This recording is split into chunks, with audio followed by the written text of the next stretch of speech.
Alvin, ang sundalo. Credit to the author.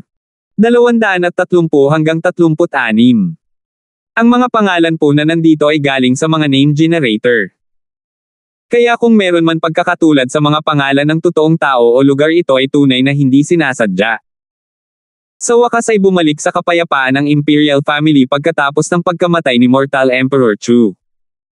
Para sa mga natitirang bagay, wala silang kinalaman kay Alvin. Masyadong nakakagulat ang pangyayari sa pagkakataong ito, kaya tinataka ng Emperor ang daloy ng impormasyon at hindi hinayaang kumalat ang balita. Ang Imperial City ay mapayapa gaya ng dati.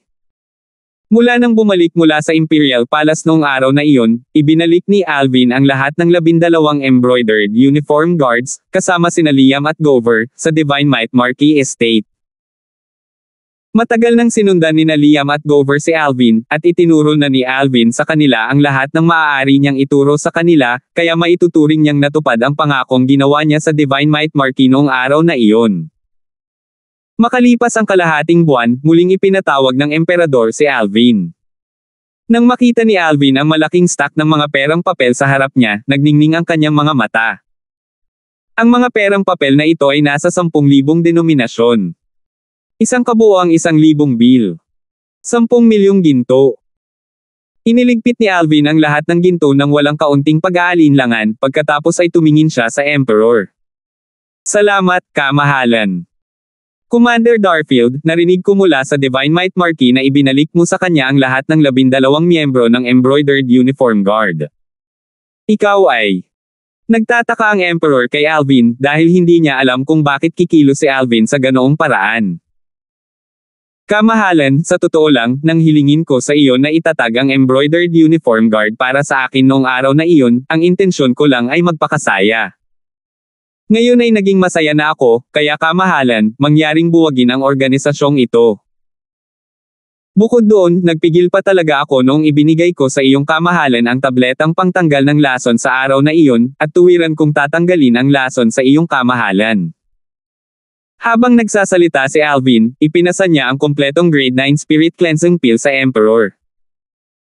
Matapos itong ubusin ng Emperor at matuno ang nakapagpapagaling na lakas ng tableta, napansin ng Emperor na ang lason sa loob ng kanyang katawan ay ganap na naalis, at isang gulat na ekspresyon ang lumitaw sa kanyang mukha. Ang Emperor ay tumingin ng malalim kay Alvin. Commander Darfield, mukhang nagtitimpi ka talaga sa akin kanina. Nahihiyang tumawa si Alvin. Bakit hindi ka na nagtitimpi ngayon? Tanong ng Emperador. Kamahalan, wala nang saysay na magpigil pa ako. Balak kong umalis sa Crimson Sky Kingdom sa lalong madaling panahon at magtungo sa Azure Forest Imperial Kingdom. Umiling si Alvin at ngumiti, at ang kanyang mga mata ay nagpakita ng mga bakas ng mga liwanag ng pag-asa. Azure Forest Imperial Kingdom. Nabigla ang Emperor, pagkatapos ay nabawi niya ang kanyang kalmado at tumango. Sa likas na talento ni Commander Darfield, ang pananatili sa Crimson Sky Kingdom ay talagang hindi karapat-dapat sa iyong mga talento. Gayunpaman, pananatilihin ko pa rin ang Embroidered Uniform Guard. Kapag si Commander Darfield ay pagod na sa labas ng mundo, ang Crimson Sky Kingdom ay palaging sasalubungin ka pabalik. Sa oras na iyon, kahit sino pa ang Emperor, ikaw pa rin ang magiging one and only Sky Guard na ito. Pangako ko sa'yo. Salamat, kamahalan. Nagmamadaling nagpasalamat si Alvin sa Emperador. Bukod dyan, kung mayroon kang anumang pangangailangan bago ka umalis, maaari mong sabihin sa akin at tutuparin ko ang iyong kahilingan, dagdag pa ng Emperador. Ipinahayag muli ni Alvin ang kanyang pasasalamat. Tama. Ang Emperor ay biglang tumingin kay Alvin, at ang kanyang tingin ay bahagyang nagdududa. Commander Darfield, iniisip ko kung ano ang tingin mo sa aking anak, Sofia. Bahagyang ngumiti si Alvin at sinabing, ang Prinsesa Sofia ay maganda at kaakit-akit, tulad ng isang celestial na dalaga na nahulog sa mortal na mundo. Siya ay isa sa ilang mga dilag na nakita ko. Ang Emperor ay sumulyap ng malalim kay Alvin at nagtanong, kung gayon kung ipapakasal ko si Prinsesa Sofia sa iyo, papayag ka ba? Nakaramdam si Alvin dahil hindi niya inaasahan na magiging ganito kadirekta ang Emperor. Kamahalan, may hindi mo alam. May dalawa na akong kasintahan sa bahay. Tungkol kay Prinsesa Sofia, wala akong ganoong pakiramdam sa kanya sa ngayon, at higit pa sa pagkakaibigan. Naiintindihan ko. Tumango ang Emperor. Ilang sandali matapos umalis si Alvin. Isang magandang figure ang dumating sa silid ng trono at tumingin sa Emperador. Imperial Father, siya. Ano ang sinabi niya? Napabuntong hininga ang Emperador. Sofia, sinabi niyang wala siyang ganoong uri ng pakiramdam sa iyo sa sandaling ito, at ito ay higit pa sa isang pakiramdam ng pagkakaibigan. Sinabi niya talaga to. Bahagyang nanginig ang magandang figure, at sa loob ng malinaw at malambing na tinig ay may halong pait sa loob.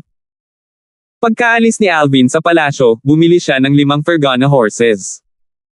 Sa tanghali ng araw na iyon, sina Alvin, Rosa, Meghan, Kelly, at Jack ay sumakay ng Fergana horse at umalis sa Imperial City, dumiretso sa direksyon ng Swallow Mountain County.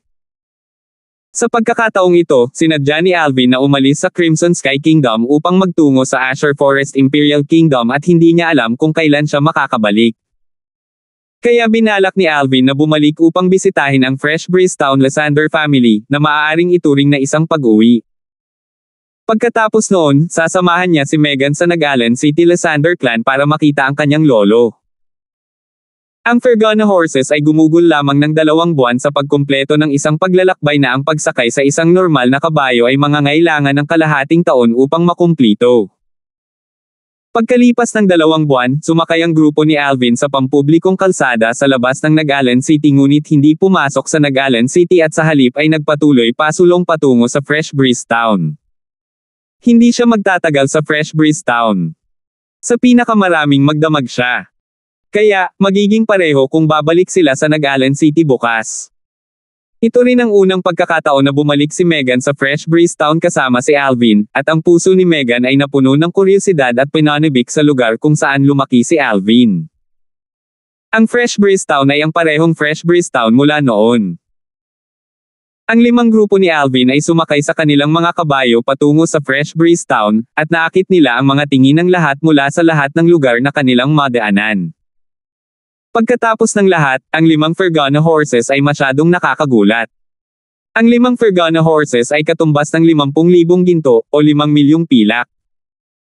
Ang maliit na halagang ito ay wala sa paningin ni Alvin sa kasalukuyan, ngunit para sa mga tao ng Fresh Breeze Town, ito ay napakataas na halaga. Sino siya?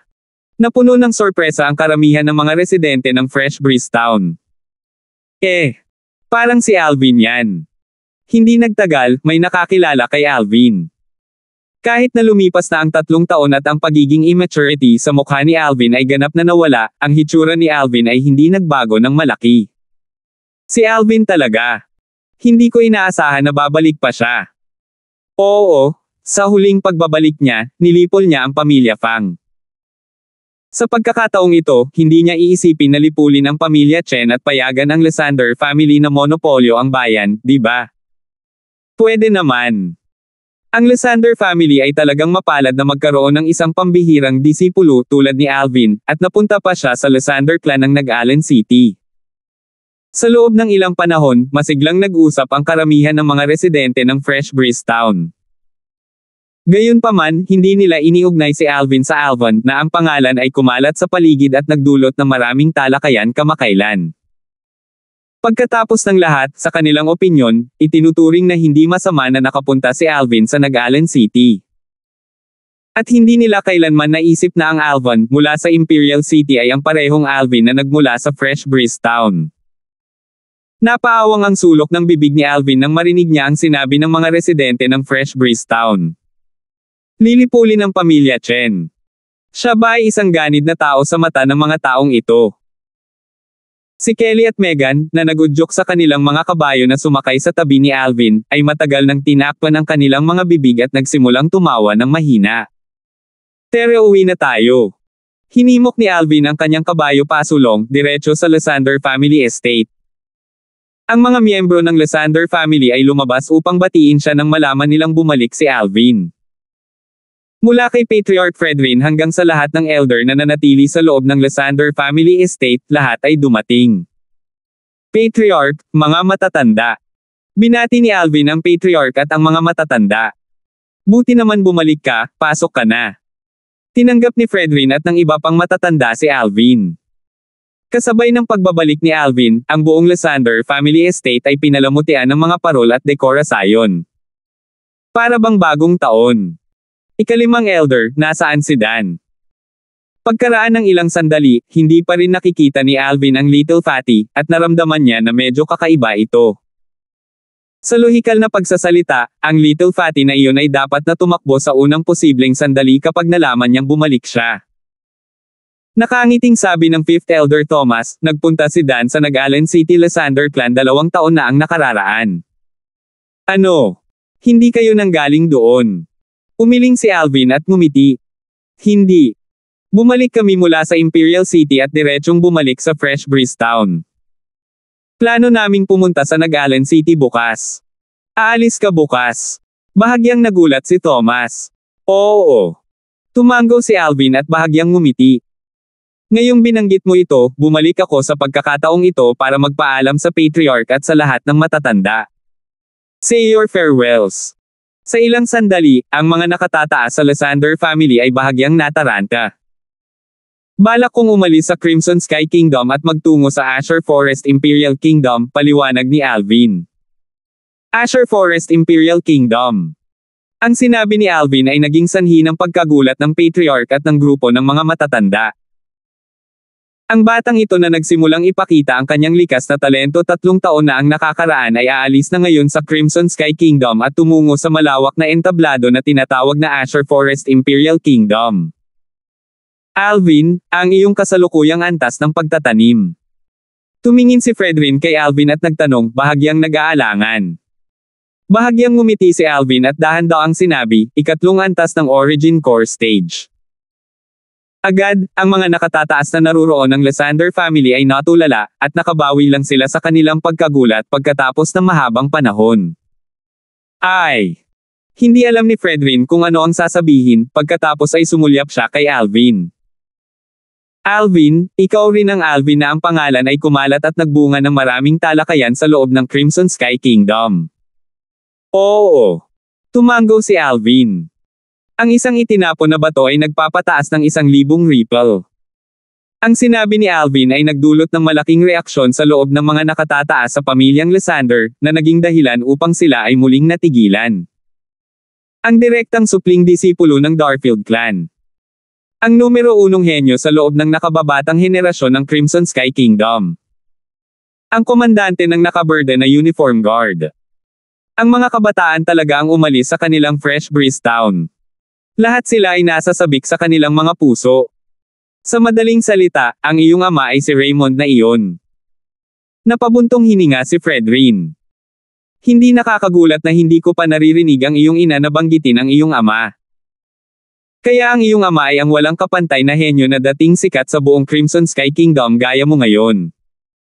Gayunpaman, mas abnormal ka pa sa tatay mo. Umiling si Alvin at ngumiti, pagkatapos ay naglabas siya ng malaking stack ng pilak mula sa kanyang bulsa at ipinasa ito kay Fredrin. Patriarch, mayroong 10 milyong pilak dito. Ito ay isang maliit na regalo mula sa akin sa pamilyang Lysander. Gayunpaman, hindi ito tinanggap ni Fredrin. Alvin, pupunta ka sa Azure Forest Imperial Kingdom. Tiyak na papasok ka sa isa sa malalaking sekta na iyon. Ang kompetisyon sa loob ng malalaking sekta ay napakatindi. Itago ang perang ito at bumili ng ilang medicinal pill para linangin. Eksakto. Oo, ingatan mo yan. Karamihan sa mga negosyo sa Fresh Breeze Town ay nasa ilalim ng aming Lysander family, kaya hindi kami nagkukulang sa pera. Napaniwala din ng ibang matatanda. Sa huli, si Alvin ay tunay na walang magawa at kaya lang magtabi ng pera.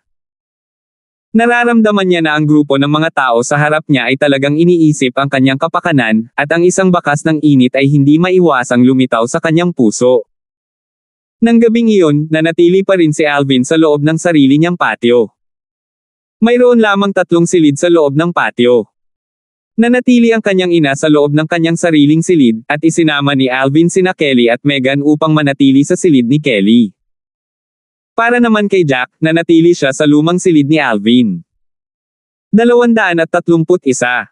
Sa kalaliman ng gabi, niyakap ni Alvin ang dalawang babae at nahulog sa malalim na pagkakatulog. Kaluskos. Isang pagsabog ng ingay ang pumasok sa kanyang tainga. Nanginig ang espiritual na lakas ni Alvin at agad siyang nagising. Sa ilang sandali, napansin ni Alvin na ang buong patio ay nagliyab. WHO. Samantala, narinig ni Alvin ang paputok na sigaw ni Jack, pagkatapos ay ang tunog ng pagsira niya sa pinto at pagtakbo palabas. Parehong narinig ni Kelly at Megan ang ingay at nagising sila. Nagbihis silang tatlo saka lumabas ng kanilang mga silid at napansin na lumabas na rin si Rosa. Alvin, okay lang ba kayong lahat? Tumingin si Rosa kay Alvin at sa mga babae at nagtanong ng may malalim na pag-aalala. Bagamat nagninangas ang buong courtyard, sa bilis ng apat na grupo ni Alvin, madali pa rin nilang nasupil ang apoy sa paligid. Hindi nagtagal, nakabalik na si Jack, at may dalang tao sa kanyang kamay. Ito ay isang binata. Sa isang sulyap lang, nakilala ni Alvin ang binatang ito. Vince. Si Vince, ang anak ng dating ikapitong elder na si Lucas. Malungkot ang mukha ni Alvin. Noong taong iyon nang umalis siya sa Fresh Breeze Town, hindi niya binalak na guluhin si Vince. Ngunit ngayon itong si Vince ay talagang makapal ang ulo para maghanap ng gulo kay Alvin. Alvin, talagang hindi ka nito sinunog hanggang sa mamatay. Pulang-pula ang mga mata ni Vince nang mapansin niya na si Alvin at ang iba pa ay ligtas at maayos, at mayroon siyang hindi gustong ekspresyon sa kanyang mukha. Samantala, umalangaw-ngaw ang mga hindi maayos na tunog ng mga yapak. Si Patriarch Fredrin at ang grupo ng mga matatanda ang sumugod. Maging ang maraming mga disipulo ng Lysander family ay sumugod na may mga balde sa kanilang mga kamay, pagkatapos ay sumugod sila upang patayin ang apoy sa looban ng bahay ni Alvin. Ngunit sa kasamaang palad, ang apoy ay umaapoy na hanggang sa wala ng paraan upang maapula ito. Sa huli, ang buong patio ay naging abo. Mariin na ikinuyom ni Alvin ang kanyang mga kamao at kumikislap ang hangarin sa pagpatay sa kanyang mga mata. Masyadong maraming alaala ang bakuran na ito. Ngayon ay wala na ang lahat. Ha. Alvin. Galit. Gusto ko talagang galitin ka. Ikaw ang Samire sa buhay ng kapatid ko. At tiyak na namatay ang tatay ko dahil sayo. Gusto kong maghayganti para sa kanila. Tumawa si Vince nang makita niya ang ekspresyon ni Alvin. Vince, nililigawan mo si kamatayan. Nanlamig ang tingin ni Alvin habang nakatitig kay Vince at nagsasalita sa malamig na boses. Alvin, hayaan ang patriarch na humawak sa bagay na ito, sabi ni Rosa kay Alvin. Nagpakawala ng mahabang hininga si Alvin. Ngayon lang niya napagtanto na naruroon si Patriarch Fredrin at ang mga matatanda. Alvin, huwag kang mag-alala. Ang Lysander clan ay magbibigay sa iyo ng paliwanag. Ang mukha ni Fredrin ay sobrang hindi magandang tingnan. Sa kasalukuyang katayuan ni Alvin, ang pagbabalik pa rin ni Alvin sa kanila ay nagpakita na itinuring niya pa rin ang kanyang sarili na miyembro ng Lysander clan. Ngayong nakabalik na si Alvin at natulog ng isang gabi, talagang sinunog ni Vince ang bahay ni Alvin. Naantig nito ang ilalim ng linya ni Fredrin. Tama, Alvin, bibigyan ka namin ng paliwanag, sabi ng lahat ng matatandang Lysander clan, at ang kanilang mga titig ay puno ng malalamig na layuning pagpatay nang tumingin sila kay Vince. Tumango si Alvin. Pagkaraan ng maikling sandali, lumipat si Alvin at ang kanyang pamilya sa patio na inayos ni Fredrin para sa kanila. Tungkol naman sa usapin kay Vince, nagtiwala siya na kakayanin ito ng patriarch ng maayos, kaya hindi na niya inisip pa. Sa madaling araw kinabukasan, pagkagising ni Alvin, ginaising niya ang dalawang babae, at pagkatapos ay naglakad-lakad siya sa Lysander family estate. Pagkaalis nitong oras na ito, hindi niya alam kung kailan siya babalik.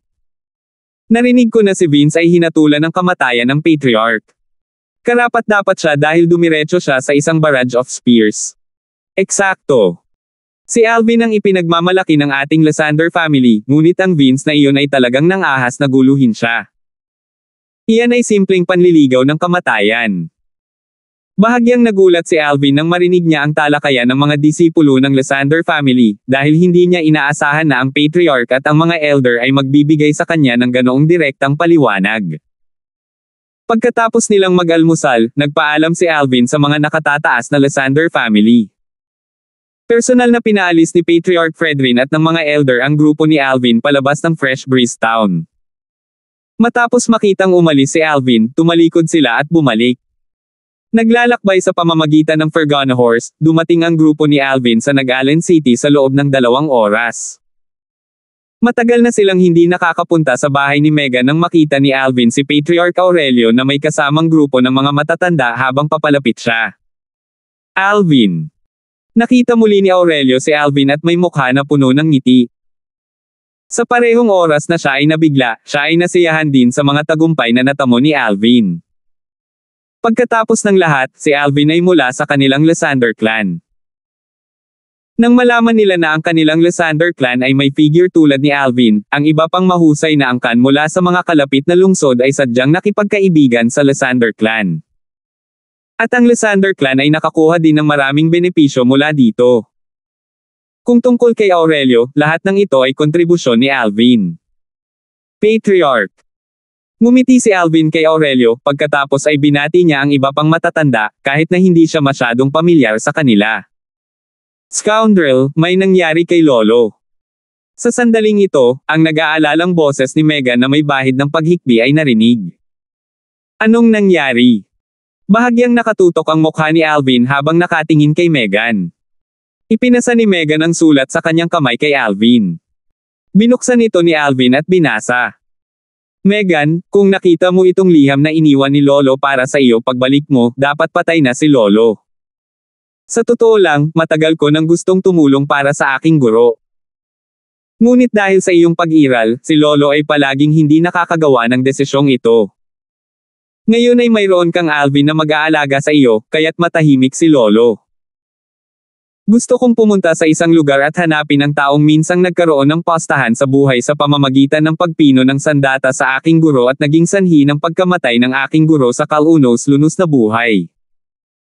Isusugal ko ang kanyang buhay sa pamamagitan ng pagpino ng sandata sa akin upang maghayganti para sa aking guro.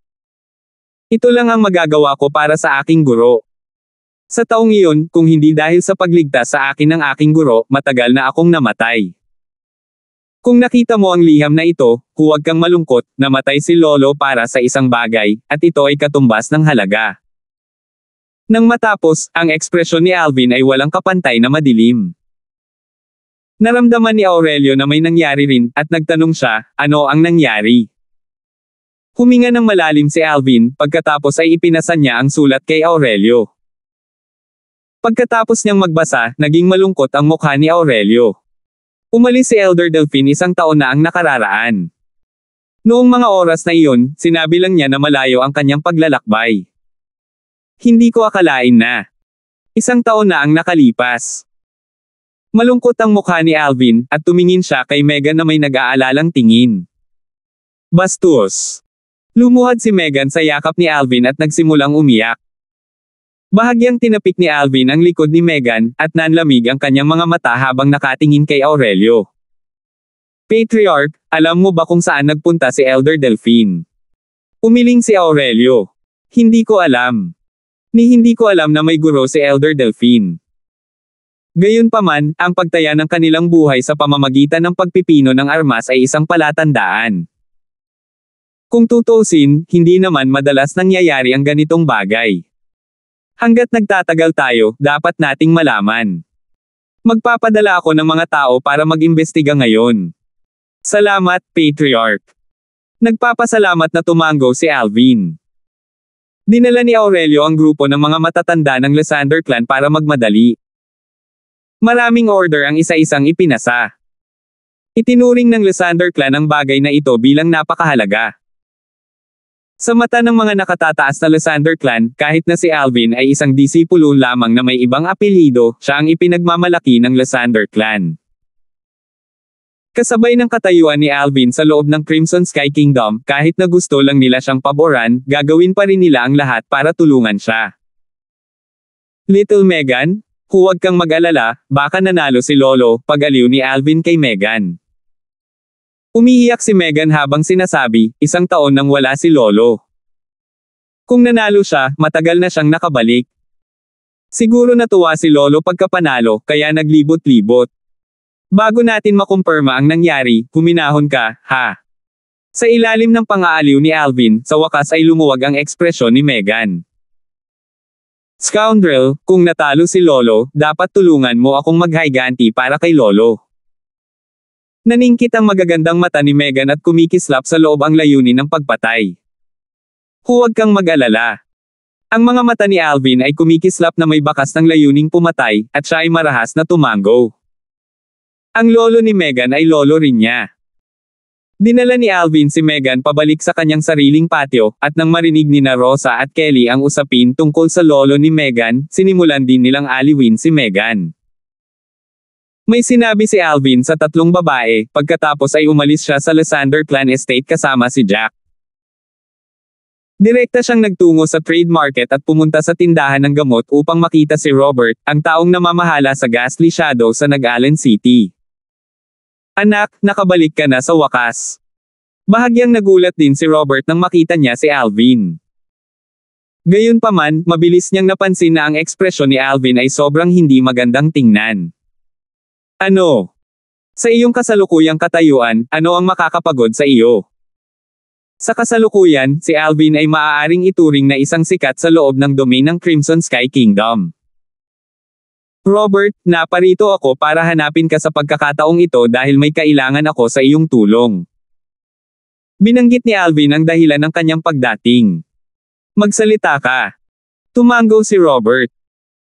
Nagsalita si Alvin tungkol sa usapin ni Delphine kay Robert, pagkatapos ay sinabi niya, gusto kong mag-imbestiga ka sa pamamagitan ng information network ng Ghastly Shadow.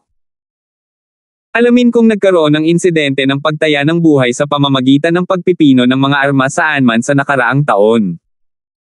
Walang problema, saad ni Robert. Iistorbo kita. Pagkatapos umalis sa tindahan ng gamot, pumunta si Alvin sa Lin Clan Estate para hanapin si Ivan. Alvin, isa kang tao na sikat sa buong Crimson Sky Kingdom. Muling tumingin si Ivan kay Alvin na may napakakomplikadong tingin. Ang dating kabataan ay lumaki na sa ganoong antas. Isang antas na napakalayo na niya para abutin. Ivan, pumunta ako dito sa pagkakataong ito dahil may kailangan ako sa tulong mo. Nagsalita si Alvin kung bakit siya dumating. Dumating siya upang hanapin si Ivan sa pagkakataong ito dahil umaasa siya na sa pamamagitan ni Ivan, makukuha niya ang Violet Tulip Trading Company upang tulungan siyang makakuha ng impormasyon.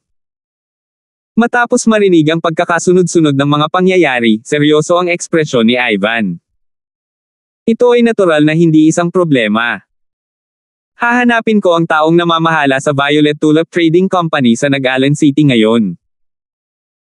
Tiwala ako na sa iyong kasalukuyang katayuan at pagkakakilanlan, ang aking tiyuhin at tita ay magiging masaya na tulungan ka. Iistorbo kita. Tumango si Alvin. Wala na siya sa Imperial City, kaya bukod sa Lysander Clan, ang kapangyarihan na magagamit niya ay Ghastly Shadow at Violet Tulip Trading Company. Gayunpaman, tiwala si Alvin na sa paglahok ng Violet Tulip Trading Company at Ghastly Shadow, dapat magkaroon ng resulta sa lalong madaling panahon. Pagkatapos lamang niyang umalis sa Lin Clan Estate ay nagpakawala ng mahabang hininga si Alvin at bumalik sa Lysander Clan Estate. Dumiretso sa kanya ang isang pamilyar na mukha. Alwyn. Bago dumating si Alvin sa Lysander Clan, ang Alwyn na ito ay dating nabubuhay sa nakababatang henerasyon ng Lysander Clan na mas mababa lamang sa Jimmy. Nang maglaon, gusto pa niyang subukan at makuha si Kelly.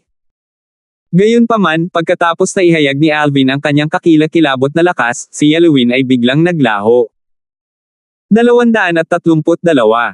Alvin. Bahagyang napahiya si Alwyn nang makita niya si Alvin. Sa kasalukuyang katayuan at pagkakakilanlan ni Alvin, kahit na mayroon siyang anumang ideya, hindi pa rin siya maglalakas loob na gumawa ng anuman sa harap ni Alvin. Ang isang maliit na pagkakamali ay maaaring humantong sa pagbagsak niya sa isang napakalalim na kailaliman. Walang pakialam na tumango si Alvin. Wala siyang anumang magiliw na relasyon kay Alwyn, at sa halip ay nagkaroon siya ng ilang mga salungatan sa kanya. Gayunpaman, wala siya sa mood na makipag-away, kaya diretso siyang umuwi. Hindi napigilan ni Yalowin na makahinga ng maluwag nang makita niyang umalis si Alvin. Talagang nag-aalala siya na makaganti si Alvin sa kanya para sa mga lumang sama ng loob. Ngayon ay tila siya na ang masyadong makitid ang pag-iisip. Pag-uwi ni Alvin, napansin niya ang isang matabang katawan na nakaupo at nakikipag-chat sa kanyang ina. Dan. Pumasok si Alvin sa looban at bahagyang nag-alinlangan nang magsalita siya. Dapat nasa ganitong edad na si Dan ngayon. Haha. Boss. Lumingon ang mataba. Kumpara noon, nawala na ang pagiging immaturity ng mataba niyang mukha. Gayunpaman, ang kanyang pares ng mga mata ay napakalungkot pa rin. Dan, lumaki ka na. Tumingin si Alvin sa mataba at hindi napigil ang tumawa. Kasunod nito, pinalitan niya ang kanyang ina at nagsimulang makipag-chat sa mataba. Boss, ang galing mo talaga ngayon. Sa sandaling sinabi kong ikaw ang boss ko, walang sino man sa Lysander clan ang nang-ahas na saktan ako, pagmamayabang ni Dan, at ang kanyang mataba na mukha ay napuno ng kampante na ekspresyon. Umiling si Alvin. Ikaw little fatty, kailan ka pa natutong samantalahin ang impluwensya ng iba? Boss, nakipag-away ka ng husto sa labas para maging sikat. Kung hindi ko ito gagamitin ng maayos, hindi ba sayang ang iyong pagsusumikap? Sinabi ni Dan, sa buong kaseryosohan. Pwede bang maging mas walang hiya ka? Inilibot ni Alvin ang kanyang mga mata kay Dan. Ang moldite na mataba na ito ay kahabag-habag pa rin gaya niya noong taong iyon, at naging sanhi ito ng pakiramdam ni Alvin na para bang binalikan niya ang mga araw sa Fresh Breeze Town noong mga nakaraang taon. Naaalala pa rin niya ang anak ng pangalawang elder, na pinaghirapan ni Dan kaya tatakbo siya sa sandaling makita niya si Dan. Boss, sabihin mo sa akin ang nangyari sa Imperial City. Malinaw na interesado si Dan sa mga karanasan ni Alvin sa Imperial City. Kasabay ng pagsasalaysay ni Alvin, ang maliliit na mata ni Dan ay kumikislap na may maliwanag na liwanag. Boss, bakit hindi mo ako isama sa Imperial City kapag aalis ka ng ganitong oras? Sa oras na iyon, sa pagprotekta mo sa akin, hindi ko ba magagawa ang lahat ng gusto ko? Nang matapos siyang magsalita, puno ng pananabik ang mukha ni Dan. Umiling si Alvin. Natatakot ako na hindi ko maibigay ang iyong nais. Kapag nakitungo ako sa bagay na ito, hindi ako mananatili ng matagal pagkatapos kong bumalik sa lungsod ng Imperial. Nang makitang natarante si Dan, nagpatuloy si Alvin, balak kong magtungo sa Asher Forest Imperial Kingdom. Bumagsak ang matabang mukha ni Dan nang marinig niya ang sinabi ni Alvin. Kung ganoon ay maaari lamang akong magpatuloy sa pagstay sa Nag-Allen City.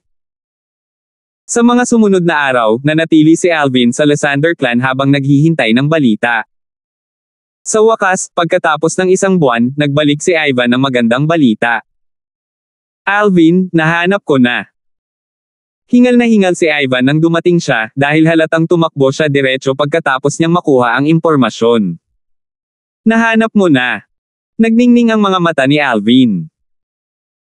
Alvin, ayon sa impormasyong natagpuan ng Violet Tulip Trading Company, isang grade 8 na manggagawa ng armas at isa pang tao ay nagkaroon ng buhay na postahan sa pamamagitan ng pagpipino ng mga armas isang taon na ang nakakaraan sa County City.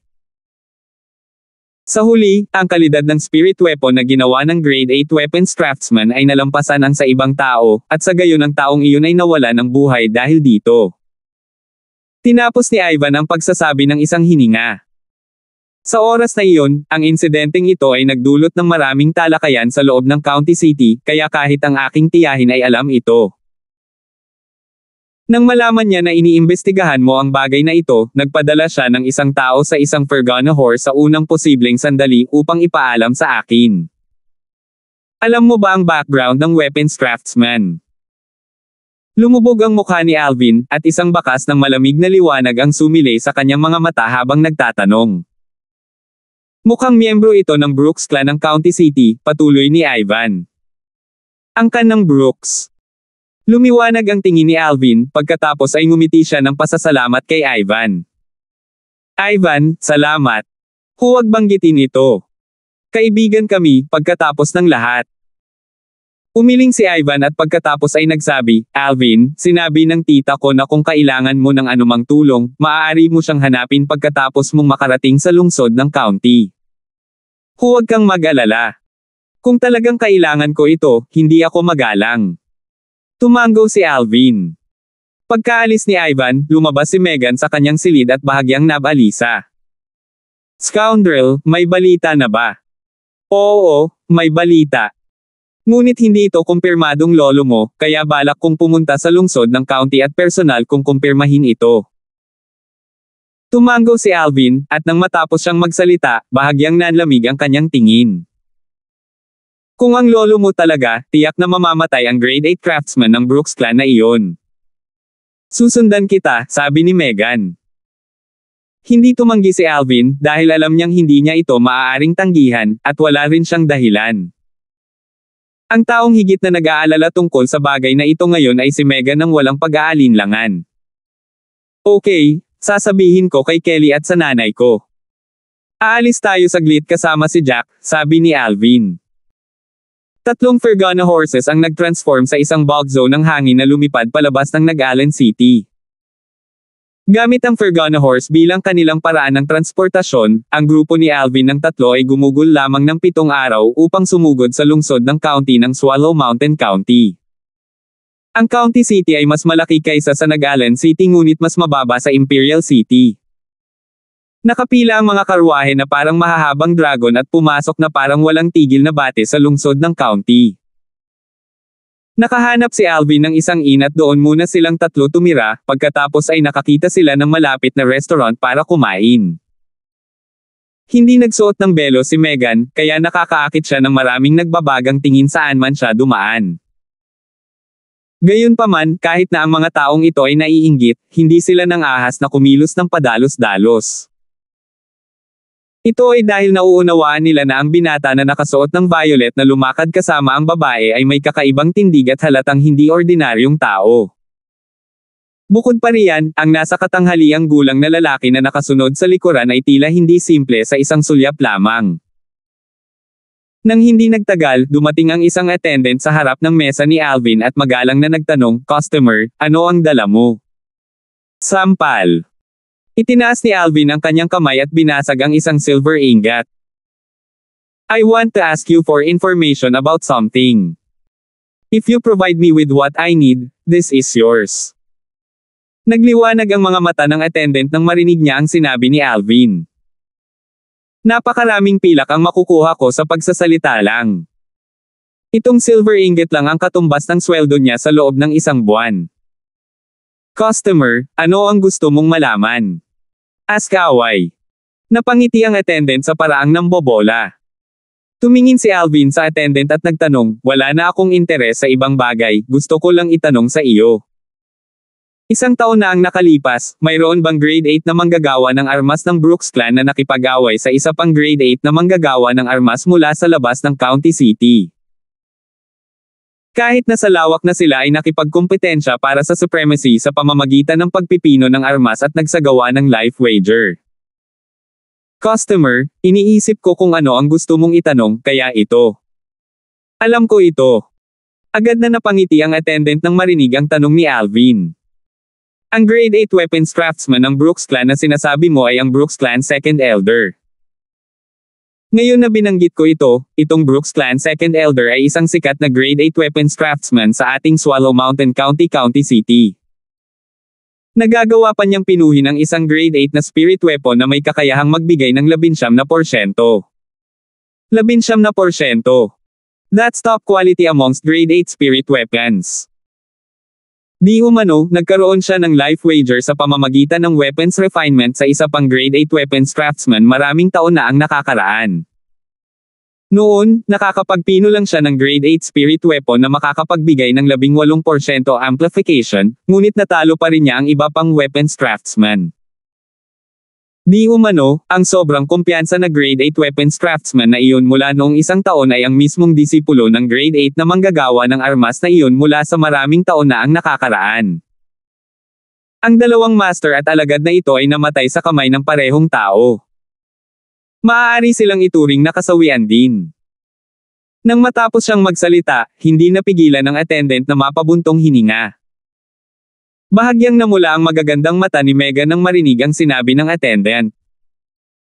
Ngayon ay halos sigurado na siya na ang grade 8 na manggagawa ng armas na may buhay na taya sa pamamagitan ng pagpino ng armas sa pangalawang elder ng Brooks clan ay ang kanyang lolo, si Delphine. Alam mo ba ang hitsura ng grade 8 na manggagawa ng armas na nagkaroon ng buhay na taya sa pamamagitan ng pagpino ng armas sa pangalawang elder ng Brooks clan? Tumingin si Alvin sa attendant at kinumpirma ang isang hakbang pa. Customer, now that I mention it, it's really a coincidence. That day, I was happened to be on leave, and I had a friend who was a servant in the Brooks clan. He snuck me in and I watched the life wager with my own two eyes. Yung grade 8 weapons craftsman ay isang matandang lalaki around the age of 70. And above the old man was a scar ant, said the old man was a scar ant. Para sa salita. Sa kasamaang palad kahit na pinino niya ang isang spirit weapon na may 18% amplification, natalo pa rin siya. Lolo. Nanginig ang puso ni Megan, at itinaas niya ang kanyang ulo na parang gustong pigilan ang mga luhang malapit ng tumulo. Iyong pilak, bigyan mo kami ng mga signature dish mo. Huminga ng malalim si Alvin. Ngayon ay natitiyak niya na ang matanda ay si Delphine nga. Sige. Tinanggap ng katulong ang pilak at masayang umalis. Sa ganang kanya, malaking tubo na nakapagsalita siya ng ilang pangungusap para kumita ng silver ingot. Bastos. Ang mga mata ni Megan ay may mga luhang malapit ng bumagsak at bahagyang nabalisa. Little Megan, buong araw kaming naglakbay. Kapag dumating na ang pagkain, kumain ka ng maayos. Pagkatapos mong mabusog, pupunta tayo sa Brooks Clan Estate at babayaran natin ang pangalawang elder ng Brooks Clan. Hindi ba siya mahilig tumaya sa kanyang buhay sa pamamagitan ng pagpino ng armas? Pagkatapos ay paglalaroan ko siya ng maayos. Nang matapos magsalita si Alvin, nanlamig ang kanyang mga mata. Ma'am. Bahagyang tumango si Megan, tila masunurin at cute. Naningkit ang mga mata ni Jack habang sinasabi, na may malamig at walang malasakit na boses, Young Master, ito ay isang angkan lamang ng County City. Kailangan mo lang sabihin ang salita at lilipol ko na siya ngayon. Jack, masyadong madali para sa kanya kung papatayin mo siya kaagad. Umiling si Alvin. Sa sandaling ito, dalawang figure ang pumasok sa restaurant. Ang nangunguna ay isang binata na higit sa 20 taong gulang at isang matandang lalaki ang nakasunod sa kanyang likuran. Tila mapatla ang kutis ng binata at magaan ang mga yapek. Halatang sobra-sobra lang ang pagpapakasisi niya sa kwarto. Sa ilang sandali, ang tingin ng binata ay bumaba sa mesang kinauupuan ni Alvin at bumaba kay Megan. Napakaganda. Bumilis ang paghinga ng binata, at mabilis itong naglakad. Pagkatapos ay tumingin siya kay Megan na may nagbabagang tingin. Young lady, pwede ko bang malaman ang pangalan mo? Mula sa simula hanggang sa huli, ganap niyang hindi pinansin ang kalapit na Alvin at Jack. FK off. Masama na ang mood ni Jimmy. Ngayong naiinis na siya sa ganyang kasuklam-suklam na kasama, lumubog ang mukha niya at malamig siyang sumigaw. Oh, medyo mabangis.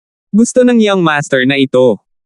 Hindi naman nagalit ang binata at sa halip ay nagka-interes pa. Young lady, how about we be friends?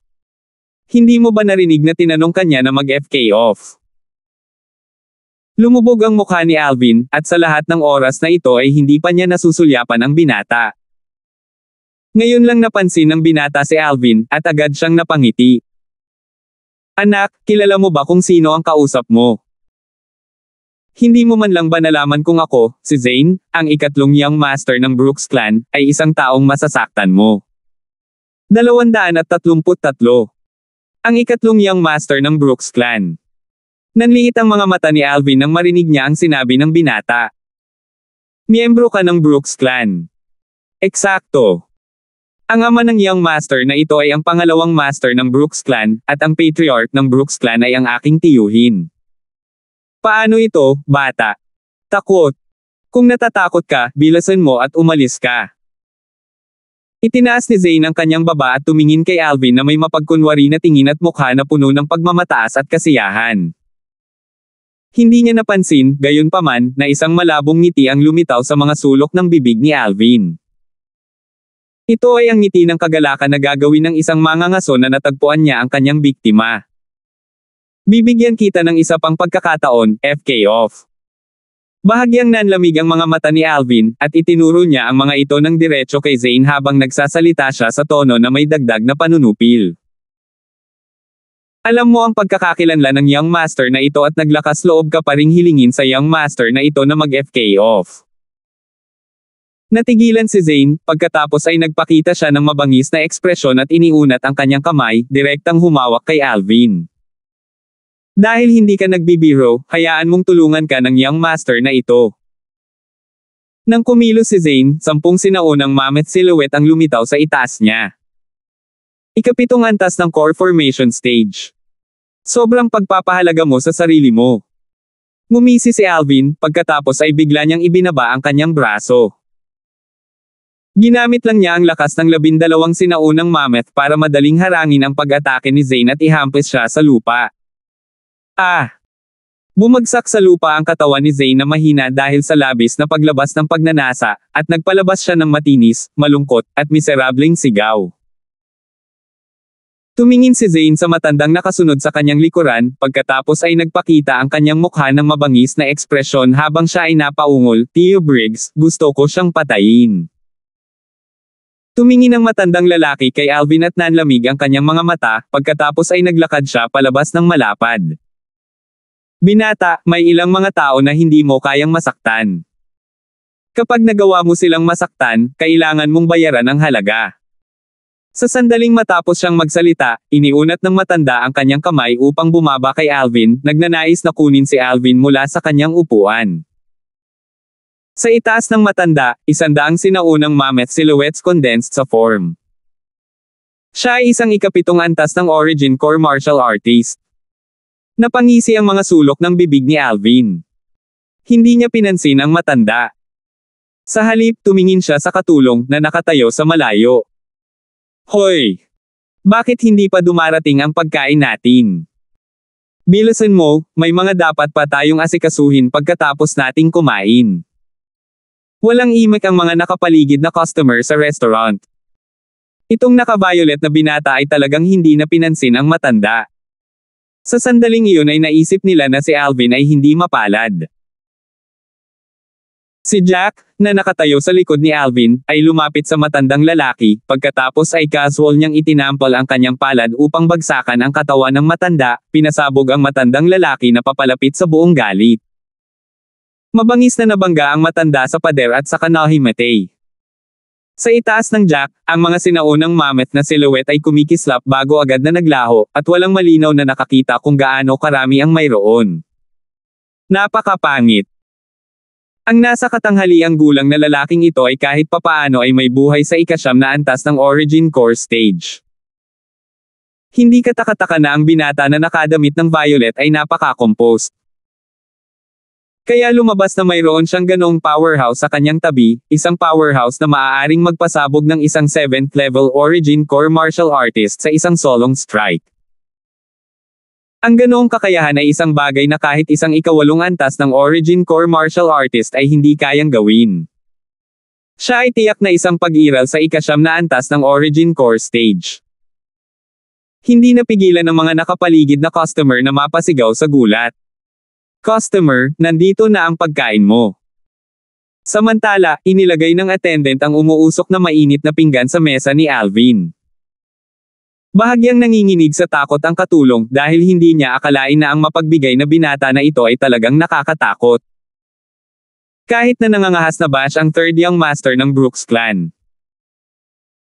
Si Zayn ay nakahiga sa lupa, nagpupumilit na tumayo, ngunit ang masakit na sakit na nagmumula sa kanyang katawan ay naging dahilan upang mahirap para sa kanya na gawin ito. Nang mapansin ang nagbabagang mga tingin sa kanya mula sa paligid, bumangon ang kahihiyan sa kanyang puso. Kailan pa siya nawala ng mukha ng ganito? Sa loob ng ilang sandali, ang kanyang titig ay nagkaroon ng pakiramdam ng lamig at kabangisan nang tumingin siya kay Alvin.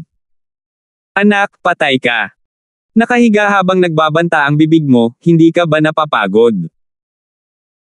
Kalmadong sinulyapan ni Alvin si Zane, pagkatapos ay hindi na niya ito pinansin at naglagay ng pagkain sa plato ni Megan habang sinabi niya, na may bahagyang ngiti, "Little Megan, eto, kumain ka pa." "Ma'am." Bahagyang tumango si Megan, at ang kanyang pares ng magagandang mata ay malambot na parang tubig nang tumingin siya kay Alvin. Dahil makuha ang pangangalaga ng lalaking ito sa buhay na ito, maaari siyang mamatay ng walang pagsisisi. "Jack, maupo ka at kumain ng sabay." Tinawag ni Alvin si Jack. "Oo, young master." Magalang na sagot ni Jack bago umupo. Nagalit si Zane hanggang sa namula ang kanyang mukha nang makita ang eksenang ito, pagkatapos ay tumingin siya sa matandang nawala ng malay sa dingding, at may pagnanais siyang mahimatay.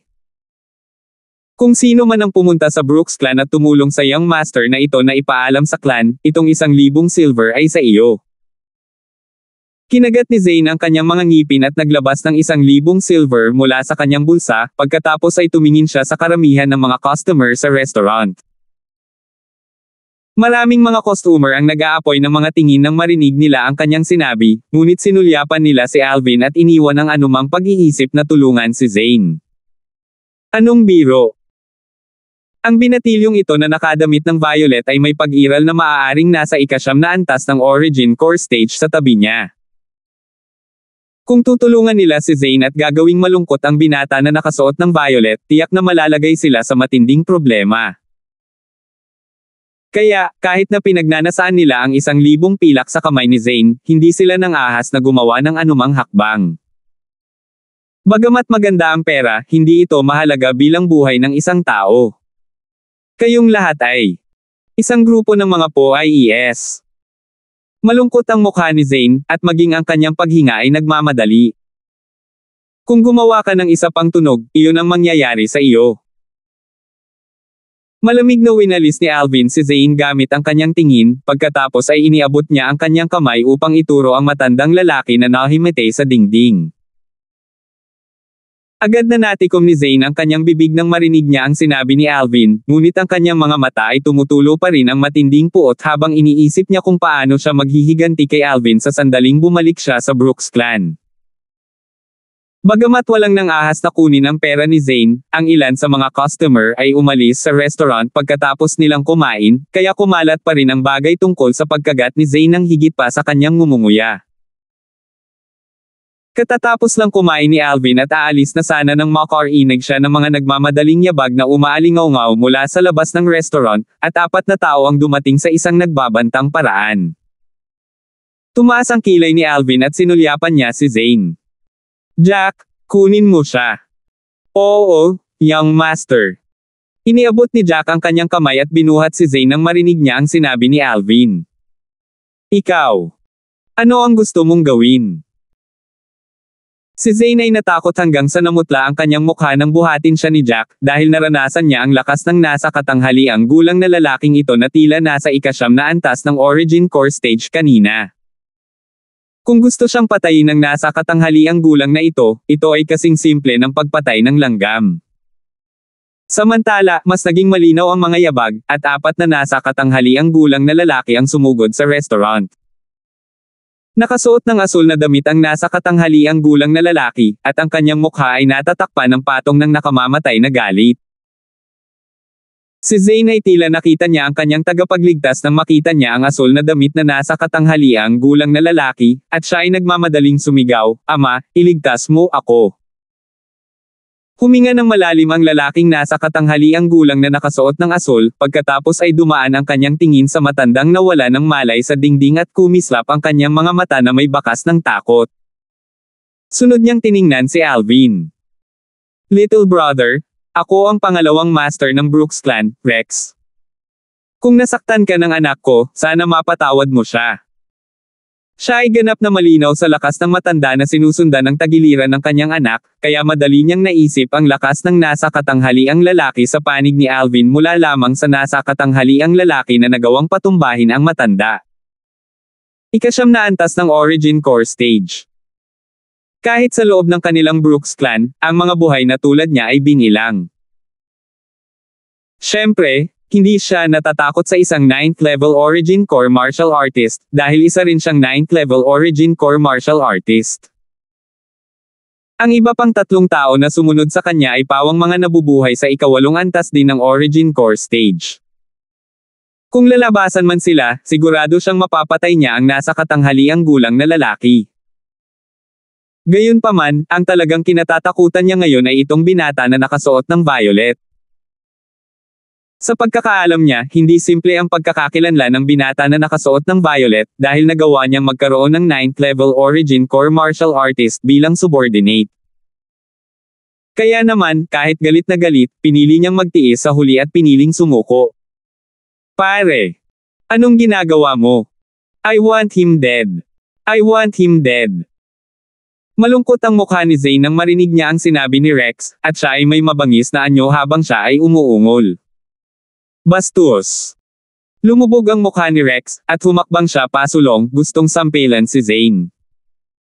Gayunpaman, casual na itinaas ni Jack ang kanyang kamay at pinalayo si Zane.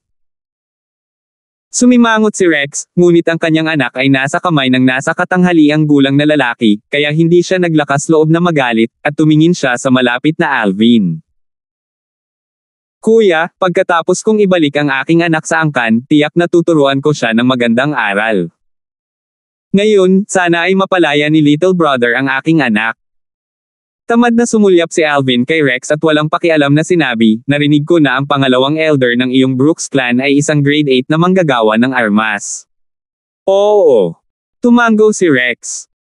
Kung gusto ni little brother na pinuhin ng ating pangalawang elder ang isang grade 8 spirit weapon para sa iyo, maaari akong tumulong na ipakilala si little brother. Isipin mo na lang ito bilang paghingi ng tawad. Paano na? You really conceal your intentions deeply. Malalim na sumulyap si Alvin kay Rex, na parang nakikita niya ang puso ni Rex. Ngayon, malamang na iniisip mo na kung mayroon akong ganoong subordinate sa aking tabi, ang background ko ay hindi dapat maging simple. Tama ba ako? Napahiya si Rex, dahil hindi niya akalain na makikita siya ni Alvin. Enough! Hahawakan ko ang anak mo. Hanggat tawagin mo ang pangalawang elder ng iyong Brooks clan, ibabalik ko sa iyo ang anak mo. Tumingin si Alvin kay Rex na may kalmadong tingin. Nagsikip ang mga mag-aaral ni Rex, dahil napagtanto niyang walang magandang intensyon ang binata na nakadamit ng violet. Little brother, pwede ko bang malaman kung bakit mo hinahanap ang pangalawang elder ng Brooks clan ko?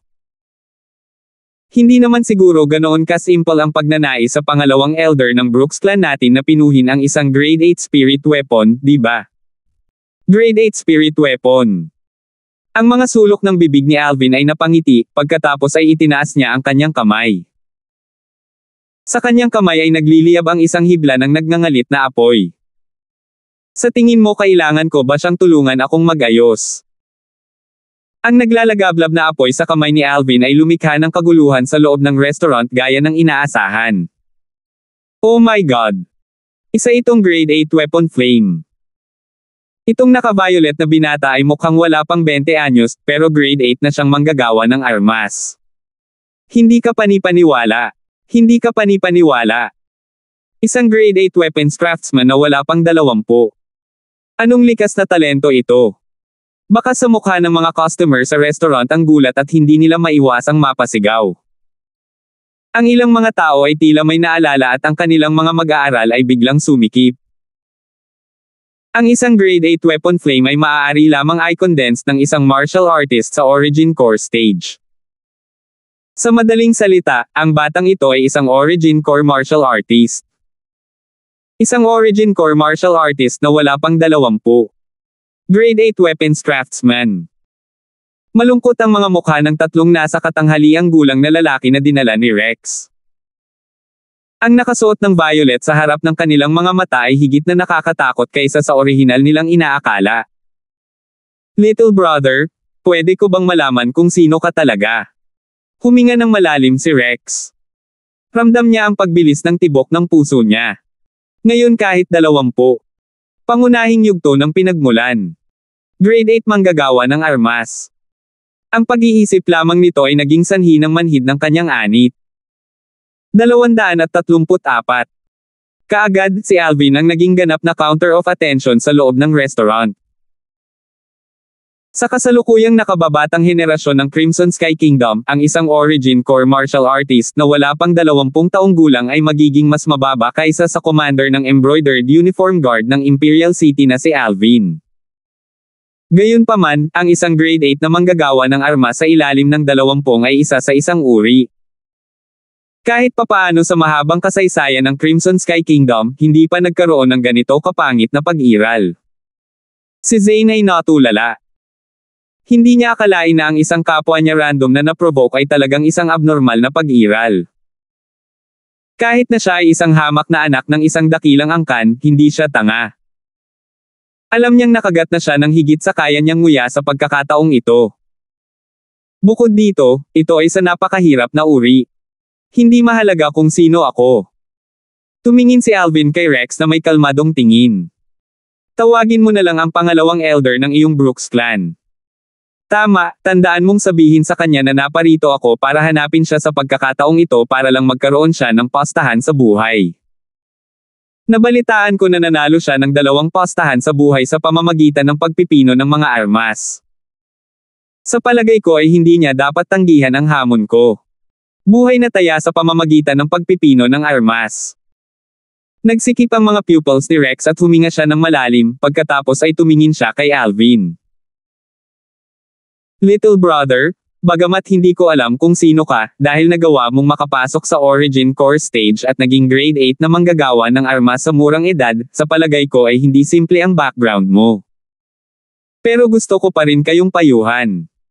Hindi biro ang pagtaya sa buhay. Ang pangalawang elder ng ating Brooks clan ay masasabing pangalawa sa mga grade 8 weapons craftsmen ng Crimson Sky Kingdom. Hindi bababa sa 80% ng grade 8 spirit weapons na pinino-pino niya ay mga top quality spirit weapons na nagbibigay ng 19% amplification. Habang nagsasalita siya rito, tumingin si Rex kay Alvin na parang gusto niyang ipabatid kay Alvin ang napakaraming pagkakataon at umatras.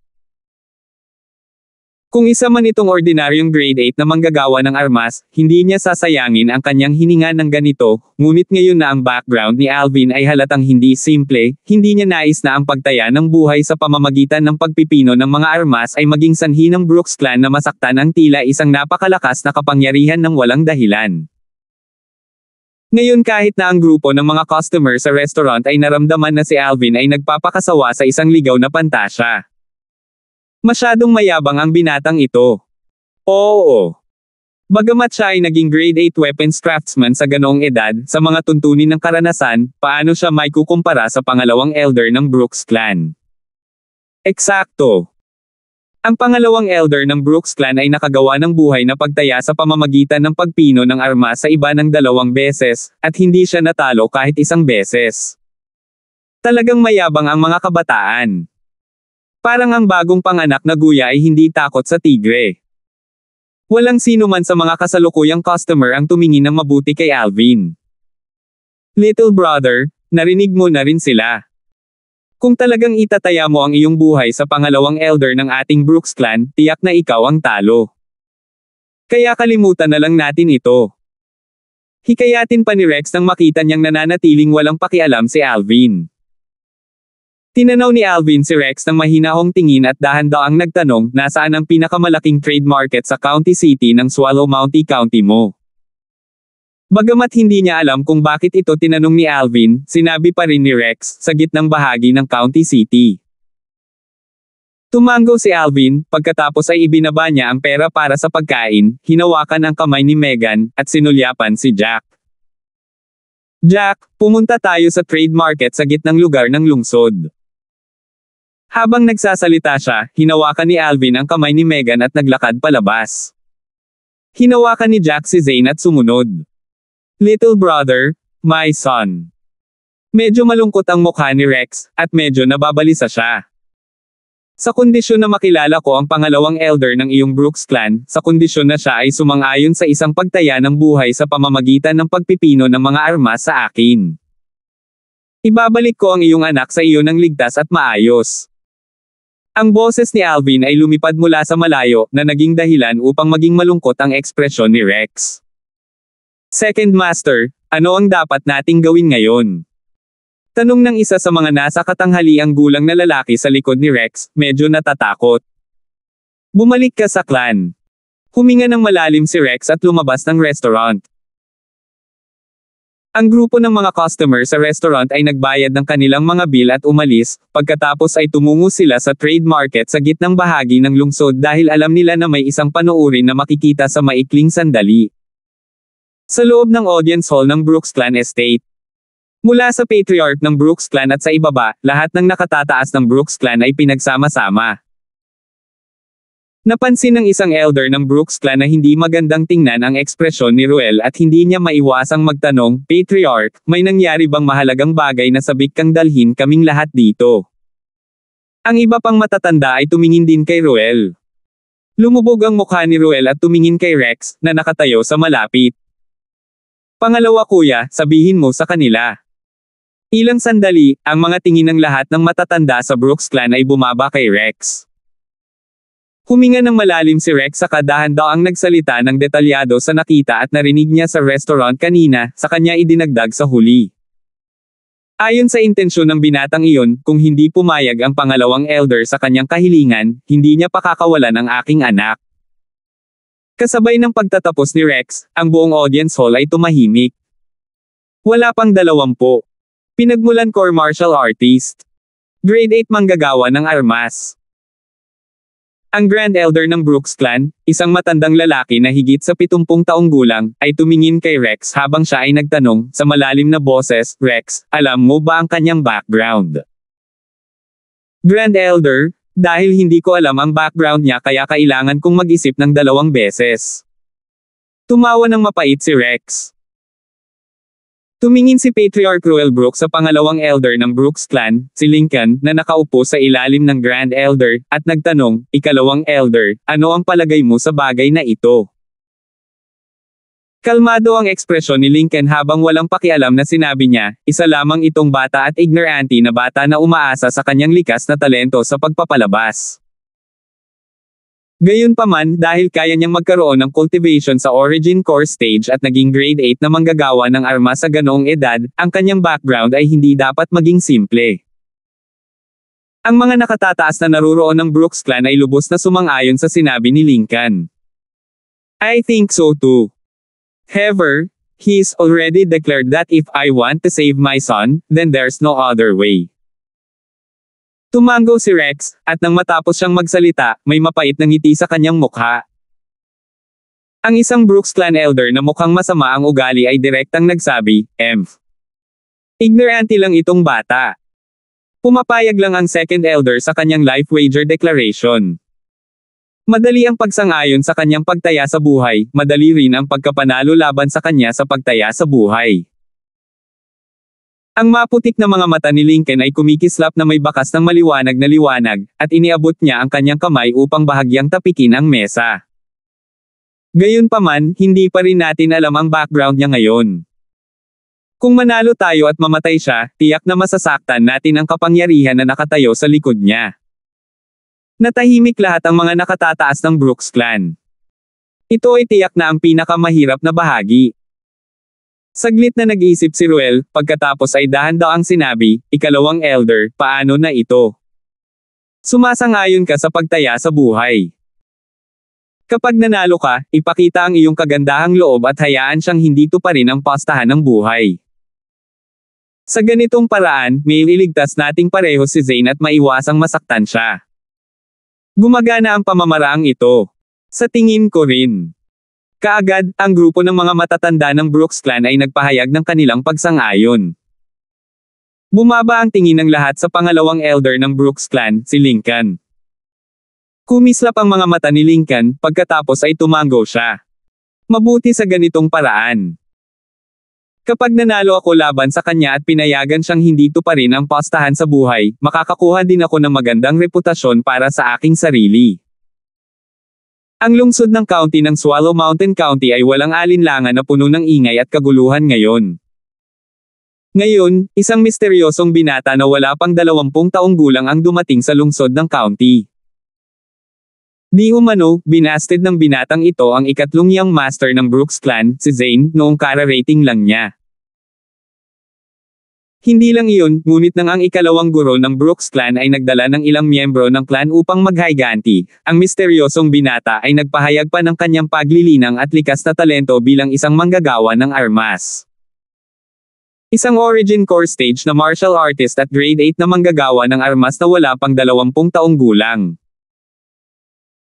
Pagkatapos noon, ipinagmalaki pa ng binatang ito ang tungkol sa pagnanais na magkaroon ng life wager kasama ang pangalawang elder ng Brooks Clan, si Lincoln, isang life wager sa pamamagitan ng weapons refinement. Higit pa rito, pinili niya ang pinakamataong merkado ng kalakalan sa gitna ng lungsod upang hawakan ang buhay na taya. Sa loob ng ilang panahon, nagulo ang buong County City.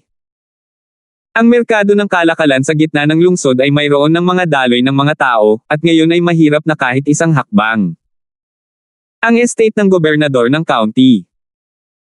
Isang marangal na nasa katanghaliang gulang na lalaki ang nakaupo sa loob ng pergola sa harap na patio at ninamnam ang mabangong tsaa na may kasiyahang ekspresyon. Biglang tumakbo ang isang katulong sa harap ng marangal na nasa katanghaliang gulang na pabulabog na paraan. Ang marangal na nasa katanghaliang gulang na lalaki ay ang mismong gobernador ng county ng Swallow Mountain County, si Joseph, at nakataas ang kanyang mga kilay habang nagtanong, sa malalim na boses, ano ang pinagkakaabalahan mo? County Governor, isang binata ang dumating sa ating county city, at gusto niyang tumaya ng buhay sa pamamagitan ng pagpino ng armas kasama ang pangalawang elder ng Brooks Clan. Sa ilalim ng detalyadong pagsasalaysay ng house servant, nalaman ni Joseph ang mga pasikot-sikot ng bagay, at ang mga sulok ng kanyang bibig ay bahagyang kurba. Isang origin core martial artist below the age of 20. Grade 8 weapons craftsman. Biglang tumayo si Joseph, at nagliwanag ang kanyang mga mata. Interesting, interesting. Come with me to join in the excitement. Guild ng mga alchemist.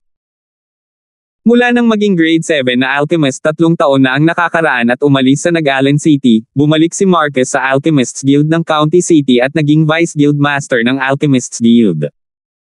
Ano? Isang origin core martial artist below the age of 20. Grade 8 weapons craftsman. Matapos marinig ni Marcus ang mga chismis na nagdulot ng maraming talakayan sa lungsod, bahagyang nagulat siya. Maaaring may pag-iral sa loob ng nakababatang henerasyon ng Crimson Sky Kingdom na maihahambing sa maliit na freak na iyon. Ungol ni Marcus. Sa buhay na ito, hinding-hindi niya makakalimutan ang kabataang nakadamit ng violet mula noong taong iyon. Sa taong iyon, dahil mismo sa kabataang iyon kaya siya naging maayos na maging grade 7 alchemist at nakaalis sa malayong Nag-Allen City at bumalik sa mataong County City. Nang maglaon, kahit na siya ay nasa lungsod ng county, narinig niya ang maraming alingaw-ngaw ng kabataang iyon mula sa mga nakaraang taon. Ang numero 1 henyo sa Paladin Academy. Ang direktang supling disipulo ng Darfield Clan. Ang komandante ng nakaburden na uniform guard. Ngayon ang maliit na tao mula sa lahat ng mga taon na ang nakalipas ay naging kinikilala ng publiko na walang katulad na henyo na may pinakamahusay na likas na talento sa nakababatang henerasyon ng Crimson Sky Kingdom. Sasama rin ako sa excitement. Gusto kong makita kung sino talaga ang napakapangit na halos maihahambing sa batang iyon, si Alvin. May ngiti ang mga sulok ng bibig ni Marcus, at diretso siyang umalis sa Alchemists Guild. Ang merkado ng kalakalan sa gitna ng lungsod. Isang espesyal na karatula ang nakasabit sa labas ng isang marangyang gusali. Ang tanda ng Violet Tulip Trading Company. Sa pinakamataas na punto ng gusali ay isang pavilion. Sa ngayon, isang marangal, maganda, at magandang babae ang nakaupo doon sa loob ng pavilion at nakatingin sa malayo sa lugar ng trade market na walang laman. Nakatayo doon ang isang binata na nakasuot ng violet kasama ang isang magandang babae. Sa likod ng dalawa, may humawak sa isang medyo may edad na binata na parang may hawak na sisiw. I never imagined that he would cause such a stir sa sandaling dumating siya. Sa hindi malamang oras, isang nasa katanghaliang gulang na lalaki na may pambihirang mga tindig at matatag na ekspresyon ang dumating sa tabi ng magandang babae at bahagyang ngumiti. 235. Hinawakan ni Alvin ang kamay ni Megan, at sa sandaling ito, malinaw niyang nararamdaman ang pagbabago sa mood ni Megan. Huwag kang mag-alala, tiyak na maghihiganti ako para kay Lolo. Tinitigan ni Alvin si Megan na nagsasabing, huwag kang mag-alala. Naniniwala ako sa'yo. Bahagyang tumango si Megan. Nagtiwala siya sa lalaking ito nang walang kondisyon. Namatay na ang kanyang lolo, at sa mundo, ang lalaking ito ang kanyang pinakamalaking tiwala. Sa hinaharap, mabubuhay lamang siya para sa lalaking ito. Nandito na sila. Biglang parang may napansin, tumaas ang kilay ni Alvin at tumingin siya sa malayo. Ang siksikan ng mga tao ay tila na pag-usapan nila ito kanina habang sila ay lumipat upang magbukas ng landas. Ito ang pangalawang elder ng Brooks Clan. Dumating na ang pangalawang guro ng Brooks Clan. Dumating na rin ang patriarch ng Brooks Clan, Grand Elder, at Third Elder. Oh my God, halos lahat ng mga nakatataas ng Brooks Clan ay dumagsa. Dumagsa ang karamihan at walang kapantay na hiyawan. At sa landas na binuksan ng karamihan, isang grupo ng mga tao ang lumapit sa isang mabigat na hanay. Sa mga taong ito, nakilala lamang ni Alvin si Rex, ang pangalawang guro ng Brooks Clan. Sa hindi inaasahang oras, sina Alvin at ang grupo ng Brooks Clan ay nagharap sa isa't isa sa bakanteng lugar. Si Alvin ay hindi natakot kahit kaunti nang humarap sa grupo ng mga buhay sa Nascent Soul Stage at Origin Core Stage. Ang kanyang tingin ay kalmado. Para siyang nakatingin sa grupo ng mga ordinaryong tao. Bukod dito, habang pinalaki ni Alvin ang grupo ng mga miyembro ng Brooks Clan, sinusukat din siya ng mga miyembro ng Brooks Clan. Ang una nilang naisip ay sorpresa. Ang gayong binata ay tiyak na hindi hihigit sa 20, ngunit talagang nakamit niya ang mga nakagigimbal na tagumpay. Talagang nakakabigla. Ang Rex ay humakbang pasulong at tumingin kay Alvin, pagkatapos ay sinabi niya, sa malalim na boses, "Little brother, dumating na ang pangalawang elder ng aking Brooks Clan. Ngayon, maaari mo bang palayain ang aking anak?" Alin ang pangalawang elder ng Brooks Clan? Dumaan ang tingin ni Alvin sa grupo ng mga tao sa likod ni Rex. Ako ang pangalawang elder ng Brooks Clan, si Lincoln. Isang matandang lalaki sa likod ni Rex ang humakbang pasulong at tumayong balikatan kasama si Rex. Tumingin siya kay Alvin na may halong pang-aalipusta. Bata, kapag posible na palayain ang isang tao, dapat iligtas sila. Kapag posible na palayain ang isang tao, dapat ba itong iligtas? Hindi napigilan ni Alvin ang mapatawa nang marinig ang sinabi ni Lincoln. Nang sumimangot si Lincoln, biglang tumigil ang pagtawa ni Alvin, at ang malamig at walang malasakit niyang tingin ay bumaba kay Lincoln. Ang pangalawang elder ng Brooks Clan, hindi ako mag-aaksaya ng oras. Ngayon, magtakda tayo ng kasunduan sa pagtaya sa buhay at magpasya sa kalalabasan sa isang round. Ang sino mang magpino ng grade 8 na spirit weapon na may pinakamababang kalidad ay mamamatay. Do you dare? Tumingin si Alvin kay Lincoln at isang ngiti ang lumitaw sa mga sulok ng kanyang bibig. Ang boses ni Lincoln ay malamig na parang yelo. Why not? Papayag ako sa pastahan mo sa buhay ngayon din. Kung hindi siya naglakas loob, hindi sana siya lalabas dito ngayon. Tumango si Alvin. Good. Straightforward enough. Jack, bitawan mo siya. Sa sandaling matapos magsalita si Alvin, itinapon ni Jack si Zane, na nasa kanyang kamay, diretso kay Rex na parang nagtatapon ng basura. Galit na sumulyap si Rex kay Jack, pagkatapos ay iniabot niya ang kanyang kamay upang suluhin ang kanyang anak. Ama! Si Zane ay may mukha na puno ng kahihiyan. Lamig na ungol ni Rex. Tumayo ka sa likod, haharapin kita pagbalik natin. Sa sandaling ito, tumahimik ang nakapaligid na mga tao, at ang lahat ay titig na titig sa binata na naka-violet at naka-berdeng matanda. Napabuntong hininga sila dahil alam nilang malapit na ang pinakakapanabik na sandali. Tumingin si Lincoln kay Alvin at sinabing, na may kalmadong boses na may bahagyang nakakapagpakumbaba na tono, "Ikaw ang junior, kaya maaari mong ilagay ang mga kinakailangan. Anong sandata ang ating dadalhin?" Ang kasalukuyang tono ni Lincoln ay parang senior na nagtuturo ng leksyon sa junior. Ang mga tao ay dumagsa sa kasabikan. Tulad ng inaasahan sa pangalawang elder ng Brooks Clan, ang kinikilala ng publiko na numero 1 grade 8 na manggagawa ng armas sa ating Swallow Mountain County. Ang kanyang tindig ay pambihira. Oo, kahit na ang likas na talento ng binatang ito sa pagpino ng armas ay matatawag na napakapangit, sa mga tuntunin ng karanasan, tiyak na imposibleng ikumpara sa pangalawang elder ng Brooks Clan. Ang pagtaya niya ng kanyang buhay sa pamamagitan ng pagpino ng armas kasama ang pangalawang elder ng Brooks Clan ay tiyak na nililigawan ang kamatayan. Ang isang bagong panganak na guya ay hindi natatakot sa isang tigre. Ngayon, ang henyo sa pagpino ng mga sandata na ito ay malamang na mamatay dito. Walang sino man sa paligid ng karamihan ang tumingin ng mabuti kay Alvin. Natural na naririnig ni Alvin ang talakayan ng karamihan. May bakas ng pag-aalala ang lumitaw sa mukha ni Megan, at bahagyang humigpit ang kanyang kamay sa kamay ni Alvin. Huwag kang mag-alala. Gabi-gabing minasa ni Alvin ang palad ni Megan, at pagkatapos nitong bitawan ang kamay nito, humakbang siya pasulong at tumingin kay Lincoln. I don't mind. Then let's refine a sword. Espada. Isang bakas ng ngiti ang lumitaw sa mga sulok ng bibig ni Lincoln. Sa kanyang buhay, ang sandata na pinakapino niya ay ang espada. Kung pinipino nito ang isang spirit sword, hindi bababa sa 70% ang tiwala niya na magagawa niyang pinuhin ang isang grade 8 spirit sword na nagbigay ng amplification na 19%. Kung ganoon ay magsimula na tayo. Nakatuon ang tingin ni Lincoln, pagkatapos ay binawi niya ang isang tumpok ng mga materyales mula sa kanyang spatial ring gamit ang kanyang kamay at sinimulang pinuhin ang grade 8 spirit sword. Ang pamamaraan ni Lincoln ay napakasalimuot at lubos na nasanay, na naging sanhi ng pagkagulat sa mga nakapaligid na manunood.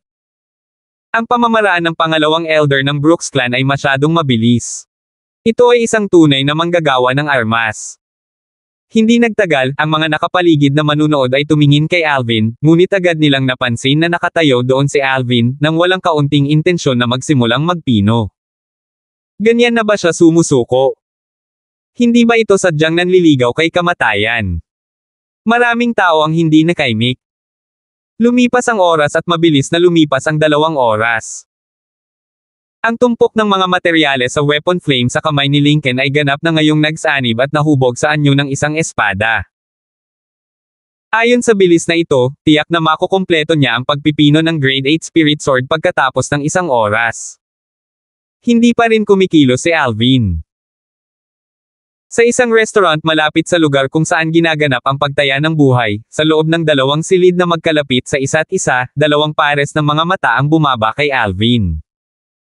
Hindi kaya sumuko na ang binatang ito. Sa loob ng isa sa mga silid, ang gobernador ng county ng Swallow Mountain County, si Joseph, ay nakasimangot at may tulalang ekspresyon. Sa loob ng kabilang silid, pinanood ni Marquez ang eksenang ito, at ang mga sulok ng kanyang bibig ay napangiti. Mukhang napaka-confident ng batang ito. I really never expected na bukod sa pagiging alchemist, isa pa siyang weapons craftsman. Nang kararating pa lamang ni Marquez sa silid, napansin niya na ang binata na nagbabalak na magtaya ng kanyang buhay sa pangalawang elder ng Brooks Clan ay talagang ang dating kabataan, si Alvin. Matapos niyang malaman ang katotohanan ito, napuno ng pagkabigla ang kanyang puso. Gayunpaman, hindi nagtagal, naunawaan niya. Sa ganang kanya, medyo freak si Alvin, at ang anumang kababalaghang lumitaw kay Alvin ay hindi kakaiba.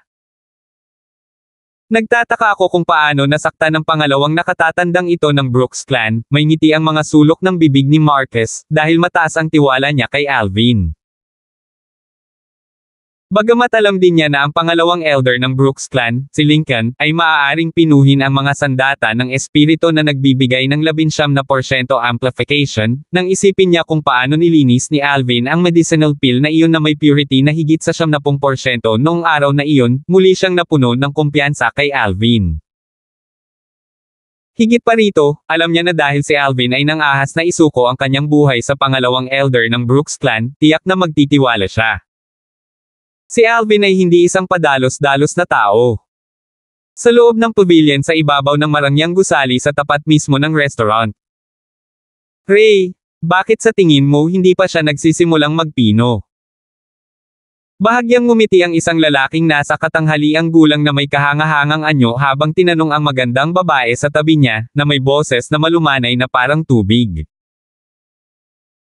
Ang maganda at puno ng tubig na mga mata ng magandang babae ay nag-condense ng mga hibla ng masalimuot na mga ilaw habang tinitingnan niya ang binata na nakadamit ng violet. Siguro hindi na niya kailangan ng ganoong katagal para pinuhin ang isang grade 8 spirit weapon. Huwag kalimutan, siya si Alvin. Oo, siya si Alvin. Bahagyang tumango ang nasa katanghaliang gulang na lalaki at nagsalita sa tono na may halong emosyonal na buntong hininga. Noong binanggit mo siya sa akin 3 taon na ang nakakaraan, bahagya pa rin akong hindi sumang-ayon. Kahit na pagkatapos niyang tanggihan ang iyong mabuting hangarin, pakiramdam niya ay hindi niya alam kung ano ang makakabuti para sa kanya. Sinong makakaalam? Nagpatuloy sa usapan ang magandang babae. Sino ba ang makakaalam na sa loob ng maikling 3 taon, siya ay magiging kilala sa buong Crimson Sky Kingdom? Ngayon ay tila hindi lang ang Violet Tulip Trading Company natin, kundi maging ang Crimson Sky Kingdom ay hindi siya kayang hawakan. Kung gayon, saksihan natin siyang lumikha muli ng isang himala. Bahagyang ngumiti ang nasa katanghaliang gulang habang tumango, at ang kanyang tingin ay bumaba sa binata na nakadamit ng violet. Ang grupo ng mga miyembro ng Brooks Clan ay hindi napigilan na ipakita ang panghihinayang sa kanilang mga mukha nang makita nilang hindi pa rin kumikilos si Alvin. Talagang hindi pa niya sinisimulan ang pagpino ng grade 8 spirit weapon. Baka balak niyang umamin ng pagkatalo. Ngumisi ang isang Brooks Clan elder. Malamang hindi. Ang patriarch ng Brooks Clan, si Ruel, ay umiling. Simula noong sinimulan niya ang pagtaya ng buhay, imposibleng aminin niya ang pagkatalo. I have this feeling. Masama ba para sa amin na hilingin sa pangalawang elder na pumayag sa pastahan ng buhay na ito ng napakabilis? Nang matapos siyang magsalita, sumimangot si Ruel. Hindi niya alam kung bakit, ngunit nang titigan niya ang binata na nakadamit ng violet na walang pakialam at hindi nagmamadaling ekspresyon, hindi siya nakaramdam ng tiwala sa kanyang puso. Patriarch, sa tingin mo ba ay kaya niyang talunin ang pangalawang elder? Ang isa pang Brooks Clan elder ay umiling na may mukha na puno ng pagdududa. Tiyuhin, huwag mag-alala, ang second elder ay ang publiko na kinikilala na numero ng isang grade 8 tagagawa ng armas sa aming Swallow Mountain County. Sa Swallow Mountain County, isang grade 8 weapons craftsman na may kakayahang magpino ng spirit weapon na nagbibigay ng 19% amplification ay hindi pa naririnig. Si Zane ay naka-recover na ngayon, at tumingin siya kay Alvin na may hindi mapapantayang madilim na tingin. Sa pagkakataong ito, gusto kong makita kung paano siya namatay. Sinulyapan ni Rex ang kanyang anak at pagkatapos ay sinabing walang pakialam, kung gayon, natatakot akong mabaigaw ka. Nakapagdesisyon na ang angkan. Kahit na matalo ang binatang ito sa pangalawang elder, maaaring hindi kitilin ng pangalawang elder ang kanyang buhay. Bakit? Si Zane ay natigilan at may ayaw na ekspresyon. Dagdag ni Ruel. Zane, ang background ng binatang ito ay hindi dapat maging simple. Para hindi magdala ng hindi kinakailangang gulo sa clan, magagawa lang natin ito. Lumubog ang mukha ni Zane. Tito, paano kung wala siyang background? Naningkit ang mga mata ni Ruel at may kahangahangang hangarin na pumatay. Kung makumpirma natin na wala siyang anumang background, natural na hindi siya makakataka sa kamatayan kapag natalo siya. Napag-usapan na namin ito ni Second Elder. Pagkatapos ng refinement, susubukan ng Second Elder na alamin ang background niya. Kung wala talaga siyang background, hindi siya pababayaan ng Second Elder. 236. Ang tumpok ng mga pinagsanib na materyales sa kamay ni Lincoln na bumubuo ng hugis ng espada kanina ay nagsimula na ngayong magkondensasyon sa magaspang na balangkas ng isang espada. At kalahating oras na ang lumipas mula nang magsimula ang mga materyales na bumuo ng hugis ng espada hanggang ngayon. At nang maisip ng lahat ng nakapaligid na manunood na si Alvin ay gustong sumuko, si Alvin sa wakas ay lumipat. Isang grade 8 weapon flame ang nagliyab sa kamay ni Alvin, dahilan para biglang lumiwanag ang mga tingin ng maraming tao. Bagamat nabalitaan nilang si Alvin ay isang grade 8 weapons craftsman kanina, nanginginig pa rin ang puso ng marami nang makita nilang si Alvin ay nag-condense ng grade 8 weapon flame. Pinagsasama-sama ang isang grade 8 weapon flame sa edad na wala pang 20. Talagang napakapangit. Nagsisimula na rin ang binata. Sa ilang sandali, ang mga tingin ng mga manunood sa paligid ay lumipat lahat kay Alvin. Nang makita nila ang teknik na inihayag ni Alvin noong nagsimula siyang magpino, ang mga manunood sa paligid ay natulala. Ito. Hindi ba masyadong mabilis iyon? Hindi ko na makita ng malinaw ang mga galaw niya. Akala ko ang bilis ng pangalawang elder ng Brooks Clan ay itinuturing na mabilis, ngunit hindi ko akalain na ang bilis ng binatang ito ay magiging mas mabilis. Ang antas ng kasanayan ng binatang ito sa kanyang diskarte ay higit pa sa pangalawang elder ng Brooks Clan. Gayunpaman, ang bilis ng pamamaraan ay hindi nangangahulugan na siya ay may kakayahang pinuhin ang isang espiritong sandata na may mas mataas na kalidad. Gaya ng sinasabi, ang mabagal na trabaho ay nagbubunga ng magagandang produkto. Ang bilis ng pagpino ni Alvin sa grade 8 spirit weapon ay masasabing matulin na parang kidlat. Malayang damaloy sa kanyang mga kamay ang malalim na mga diskarte sa pagpipino ng mga armas, na may bilis na higit pa kay Lincoln. Pagkalipas ng 20 minuto, ang lahat ng mga materyales sa mga kamay ni Alvin ay nagsanib upang simulan ang pagbuo ng hugis ng isang espada. Oh my God! Ang hakbang na tumagal ng 2 oras sa pangalawang elder ng Brooks Clan ay natapos niya sa loob ng 20 minuto. Abnormal. Masyadong abnormal. Sa tingin ba niya ang isang espiritong sandata na pino sa ganoong bilis ay talagang katugmas? Espiritong sandata na pino ng pangalawang elder ng Brooks Clan. Baka medyo delikado. Tigilan ng mga manunood sa paligid nang makita nila ang hugis ng espada sa itaas ng weapon flame sa kamay ni Alvin. Pagkatapos ng isa pang 10 minuto, kumpleto ang espada.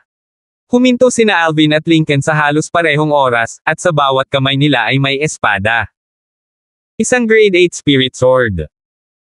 Ang grade 8 spirit sword sa kamay ni Alvin ay nagkaroon ng jade green na kulay. Ang mga materyales na ito ay ang mga binili ni Alvin noong panahong iyon nang pinuhin niya ang embroidered spring swords, at pagkatapos makumplito ang pagpipino ng 13 espada, ang natitirang mga materyales ay nagamit na ngayon. Ang grade 8 spirit sword na nasa kamay ni Lincoln ay nagkaroon ng kulay esmeralda at bumagay sa kanyang berdeng damit kapag hinawakan sa kanyang kamay. Bahagyang nagulat si Lincoln nang makita niya ang grade 8 spirit sword na si Alvin ay tapos na sa pagpino. Noong una ay inakala niya na sa edad ni Alvin, mangangailangan man lang siya ng 3 hanggang 4 na oras para pinuhin niya ang isang grade 8 spirit sword. Ngunit hindi niya akalain na ang bilis ni Alvin ay makakasunod sa kanya. Nang magsimulang magpino si Lincoln, inilagay niya rito ang kanyang puso at kaluluwa at wala siyang alam sa nangyari sa labas ng mundo habang dinadalisay niya ang spirit sword. Hindi nagtagal, ang mga talakayan na pumasok sa kanyang mga tainga ay naging sanhi ng pag-iinit ng kanyang mukha. Kalahating oras. Bumaba ang tingin ni Lincoln kay Alvin. Ngayon lang niya napagtanto na kalahating oras lang ang inabot ni Alvin para pinuhin ang grade 8 spirit sword. Samantalang siya ay gumugol ng 3 oras. Si Alvin ay nagsimula pa lamang magpino kalahating oras ang nakalipas. Nagdulot ito sa kanya ng labis na pagkagulat. Kung bibigyan siya ng kalahating oras, hindi niya magagawang pinuhin ang isang grade 8 na spirit weapon sa loob ng panahong iyon kahit na nakasalalay dito ang kanyang buhay. Sa kabilang banda, hindi magiging problema ang isang oras. Gayunpaman, ang grade 8 na spirit weapon na na-refine sa loob ng isang oras ay magiging isang substandard na produkto na hindi presentable. Hindi nakakagulat na sobrang mapagmataas ka. Kaya't naging alam mo na ang napakalalim na pamamaraan ng pagpipino ng armas.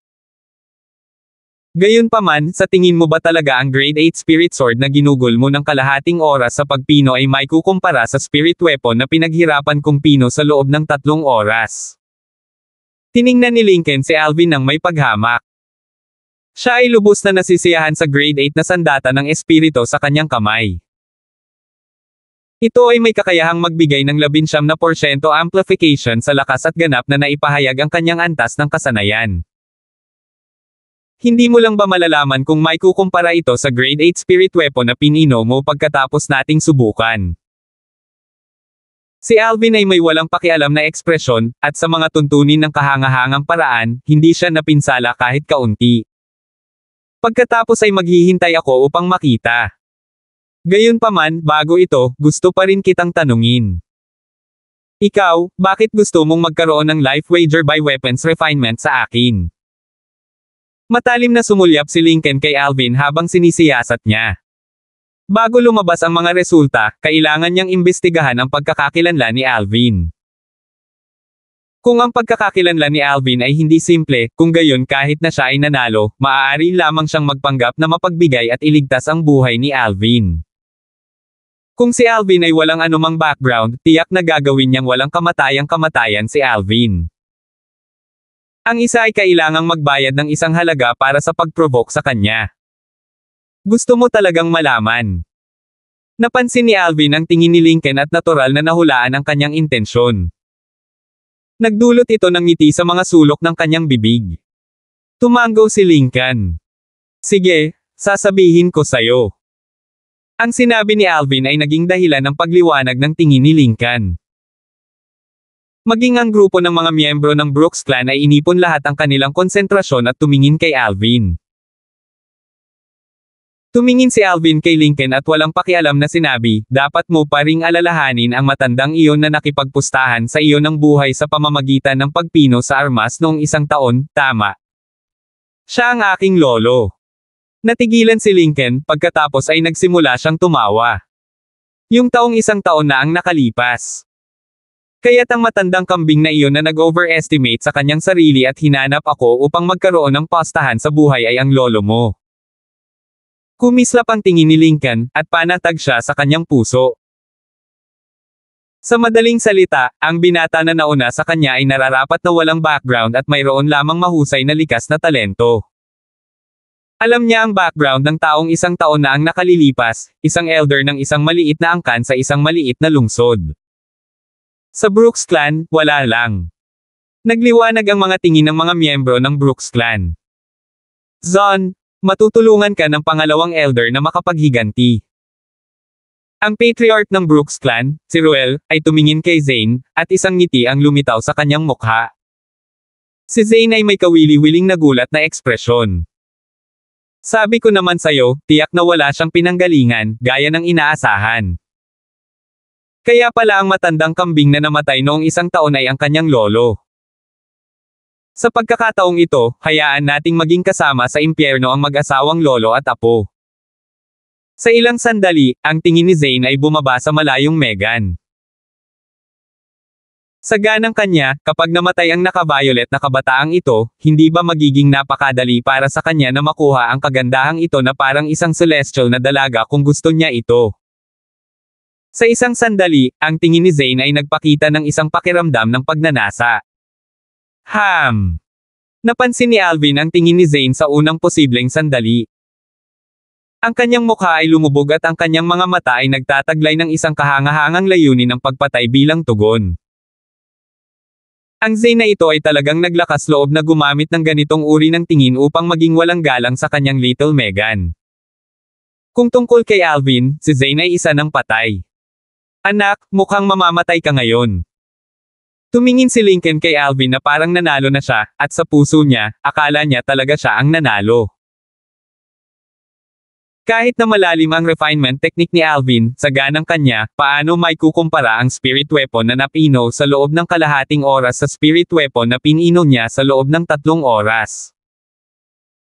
Bukod dito, sa kanyang palagay, ang kabataang ito na nakadamit ng violet ay apo lamang ng isang taunang kalaban at walang halaga.